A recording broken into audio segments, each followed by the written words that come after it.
Assalamualaikum warahmatullahi wabarakatuh. Apa khabar semua anak-anak yang saya sayangi sekalian? Kita berjumpa lagi dalam siri yang ketiga untuk tajuk ini. Tajuk ini sangat menarik sebab ia cerita tentang adab-adab dalam bermusafir. Pelajaran 27. Dalam buku teks kamu boleh rujuk dalam buku surat 209 sampai 213, 214 macam tu. Jadi kita dah bincangkan tentang maksud musafir, dalil-dalil musafir, adab-adab dalam bermusafir, kemudahan yang Allah berikan dalam bermusafir, manfaat dalam musafir. Dan pada kali ini, dalam siri ini, kita akan membincangkan tentang hikmah mengamalkan adab-adab bermusafir.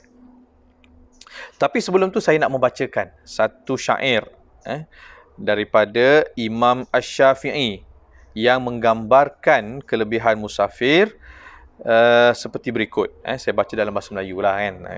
Imam Syafi'i itu dia dalam bahasa Arab lah. Okay? Engkau akan temui pengganti yang engkau tinggalkan. Sungguh kenikmatan hidup ada pada kuatnya usaha.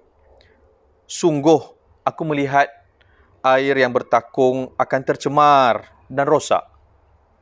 Jika mengalir, air menyegarkan.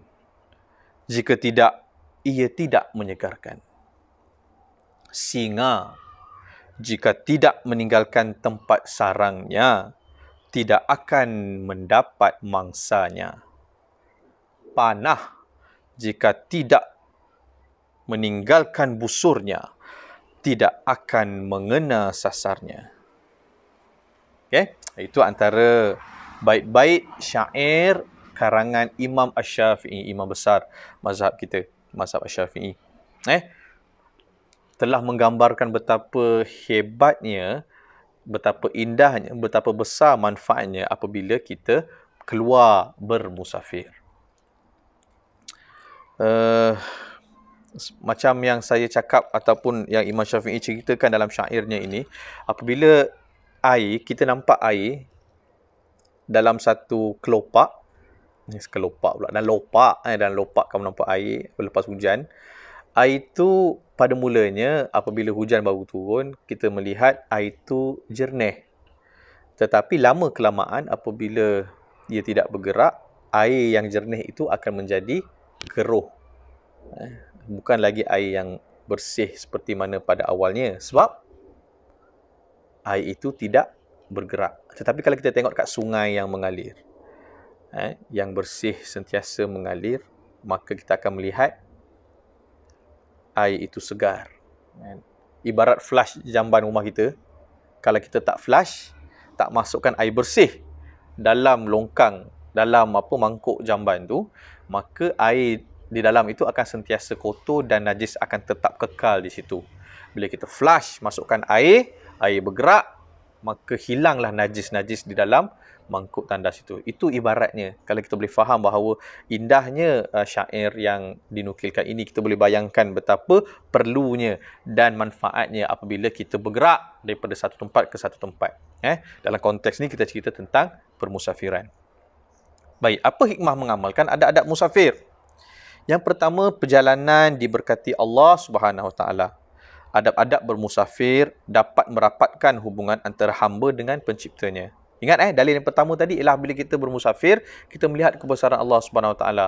Kita tengok tempat lain, kita tengok salji turun, kita tengok panas, kita tengok 4 musim contohnya kan. Kita tahu tempat kita, negara kita Malaysia ni mana ada 4 musim. Bila kita keluar, kita tengok apa kebesaran Allah Taala boleh menghasilkan 4 musim. Kita ada juga musim durian, musim hujan kan, musim banjir kan. Tengoklah kebesaran Allah Subhanahu Wa Taala.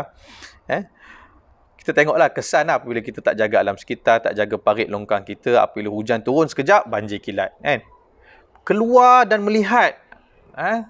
Cuma sekarang ni baiklah sebab kita dapat melihat ni daripada internet pun dapat berita-berita tentang kebaikan, kecintaan dan kecantikan alam ini kan. Tapi kalau kita pergi musafir, kita lihat dengan mata kita sendiri dan benda tu berbeza keadaan dia. Yang kedua, memberi ketenangan hati.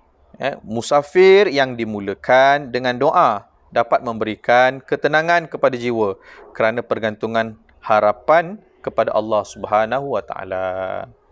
Bila kita keluar rumah, kita keluar daripada tempat zon selesa kita, zon selamat kita. Zon selamat kita kat mana?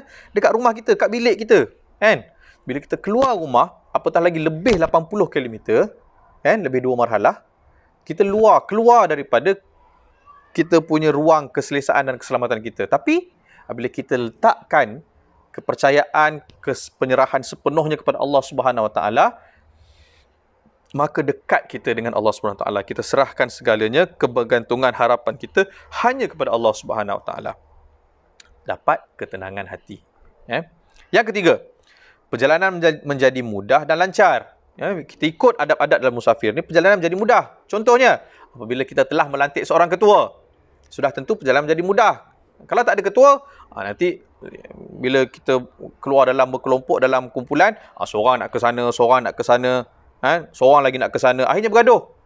Seorang kata kita berhenti dulu, rehat dulu. Tak, kita teruskan perjalanan. Tak, kita makan dulu. Sudah. Akhirnya bergaduh. Perjalanan tak tenang bila tidak ada adab-adab dalam bermusafir. Yang keempat, mendidik jiwa lebih berdisiplin. Melatih jiwa seseorang agar lebih berdisiplin. Seperti apa contohnya? Mengawal emosi sewaktu menempuh kesulitan, berusaha mematuhi undang-undang serta hak-hak alam sekitar. Kan? Disiplinlah. Apakah kita tidak boleh melatih diri kita mengikut peraturan atau undang-undang yang telah ditetapkan? Kan? Pergi ke tempat perkemahan, dilarang memetik ataupun memberi haiwan makan. Kenapa? Ikutlah peraturan.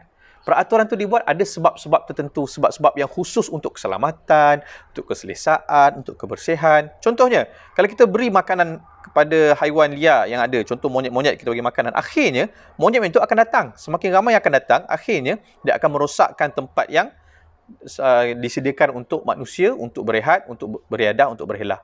Akhirnya, monyet tidak lagi bergantung kepada dirinya sendiri untuk mencari makanan. Akhirnya dia menunggu manusia datang.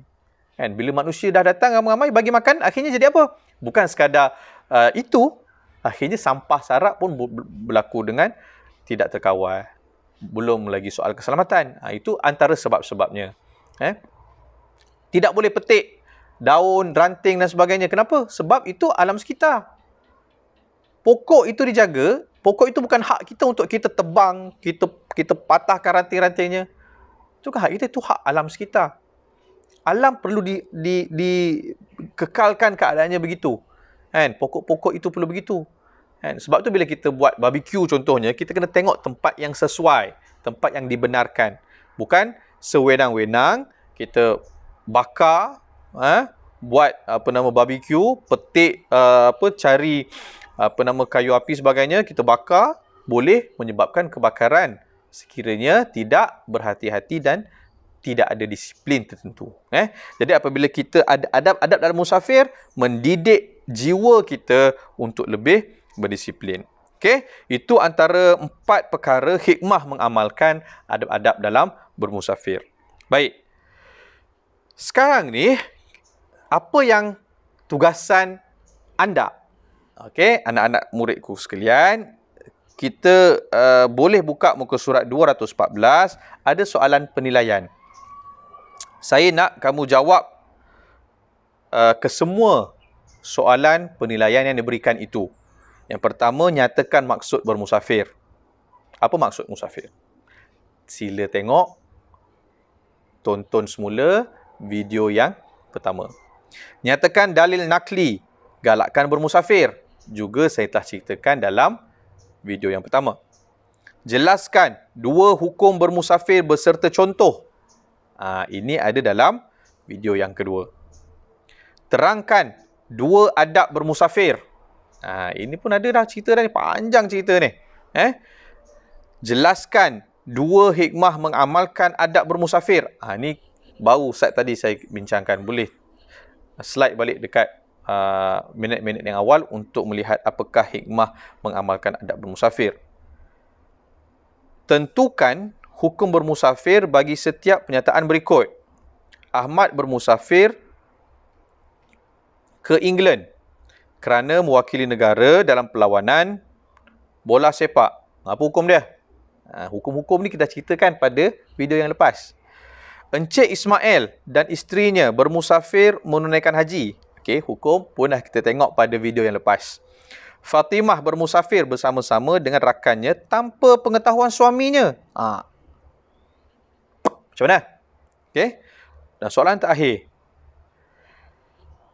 Sektor pelancongan merupakan salah satu sumber menjana ekonomi negara. Kemukakan hujah anda untuk menyokong penyataan di atas. Ini soalan kebat. Kita kena berfikir. Apakah pandangan kita? Apakah hujah kita? Sama ada menyokong ataupun tidak menyokong pernyataan itu. Sektor pelancongan merupakan salah satu sumber menjana ekonomi negara. Okey? Ini perlukan pemikiran dan jawapannya ada pada video pertama dan video kedua serta video yang ketiga tentang bagaimana untuk kamu menyokong pernyataan ini. Apa pun, saya harapkan yang terbaik dan saya mohon untuk kamu siapkan tugasan ini dalam buku latihan kamu insya-Allah untuk kita selesaikan tajuk ini, adab-adab dalam bermusafir. Sekian saja daripada saya. Kita jumpa lagi pada video yang akan datang insya-Allah dalam tajuk yang seterusnya. Wabillahi taufiq wal hidayah. Assalamualaikum warahmatullahi wabarakatuh. Bye bye.